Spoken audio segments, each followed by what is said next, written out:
This is a tour of my engine compartment on my 1978 Freeport Islander. I have a 37.5 horsepower Beta Marine diesel engine installed. I did the install myself. Wasn't all that hard. Took about 3 days, and then one additional day to change the exhaust system to a larger diameter exhaust hose as specified by the Beta Marine manufacturer. This 37.5 replaced the 50 horsepower Perkins 4108. Quite a bit more engine room.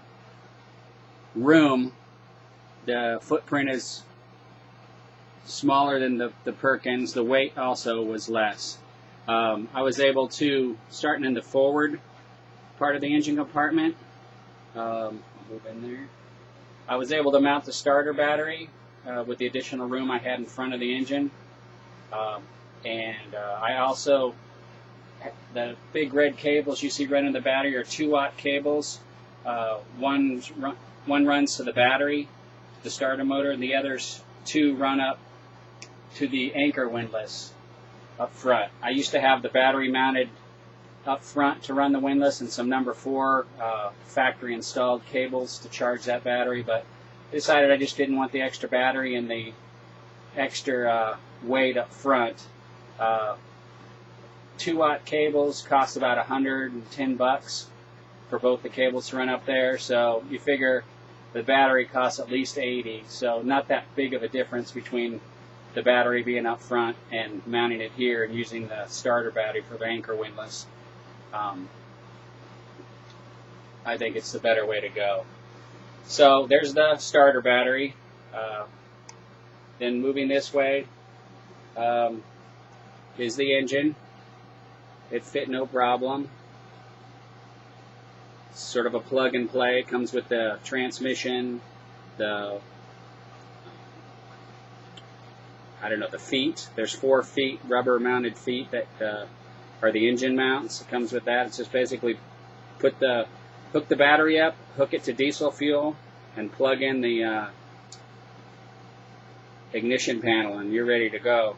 I ordered this engine with the optional double groove 5-inch pulley. You can see it on the front of the engine. It's a double 1/2-inch V-belts, 5 inches in diameter, and I ended up, after 5 years, this engine's been in here about 5 years, I added this 200 amp alternator from Zena manufacturing. The install was pretty easy. The mounting for the one of the motor mounts is right underneath that alternator, and it provided a real nice flat surface to mount the plate, to mount the alternator. I have about 100 hours or maybe 50 hours on that alternator, and it seems to be working good. I get about 180 amps at cruising RPM, but that tapers off rapidly as the batteries charge, down to about 60. Moving on back in the engine compartment, you can see the transmission. It's just a basic transmission. It's worked well. It's smooth operating.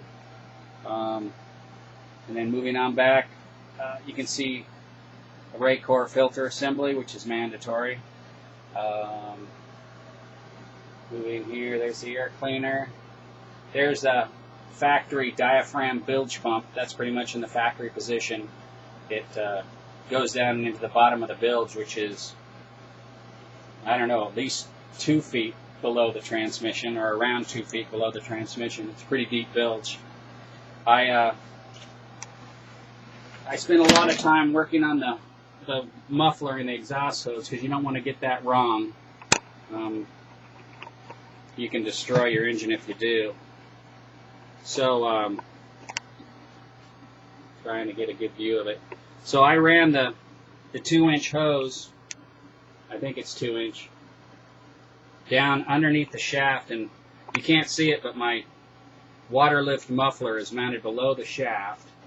Below that, you can see that white coupling. That actually comes with the engine too. It's a flexible coupling. Don't worry about aligning your motor to your shaft. It's really not that hard. Actually, with a new engine, you definitely have to do some fiddling, but the final adjustments are not very difficult. They make it sound like it's voodoo, but it's pretty easy. That's that white coupling you can see down in there. That's hooked to the prop shaft. I use the standard prop shaft. I could have lengthened it and made the job a little easier by moving the engine forward, but I just stuck with the stock length shaft mostly because I didn't want to buy a new shaft. And then there's the rake core again. So the exhaust goes down to the water lift muffler that's below the shaft, then comes back up and basically follows the Islander, the way the Islander ran it. And then there's my battery bank right there. I just moved those batteries there. I suspect that's where the stock location for the batteries was, but the battery carrier and everything was gone. So I rebuilt a pad to place the batteries on. And as I did that, I really believe that that's the stock location. I'm pretty sure of that. So I got 6 Trojan T105s mounted in here, and that's my battery bank. It seems to work just fine. I can really replenish it daily by running my alternator for maybe 15-20 minutes at the most. Or you can go a couple of days if you're going to be motoring on your next leg of whatever journey you're on. You know, it's pretty easy to keep them charged up. And battery bank is kind of a science, but basically, the quick version is I got 6 T105s, so each one's 105 amp hours. So I got 620 or 630 amp hours of batteries. Well, immediately you have to cut that in half because you only can discharge the bank 50%. So now you have 300 amp hours. And then when you're charging batteries, you can get them 80% charged really quick. But that last 20% could take hours, literally hours of charging. Whereas you can charge them 80% in about 20 minutes with the big alternator. So basically, so what is that? 50% gives you about 300 amp hours, and then 80% of that, 300. So let's just say you got about 220 amp hours, rough math, from a battery bank that starts out to be 620 or 630, whatever it is, amp hours. But it's fine. It works great. I don't have solar or wind, and I just went on a 2 or 3 month cruise, and it worked just fine. That's it. Beta Marine install in a 1978 Freeport Islander. Pretty easy. I got about 800 hours on the motor. It's been trouble-free.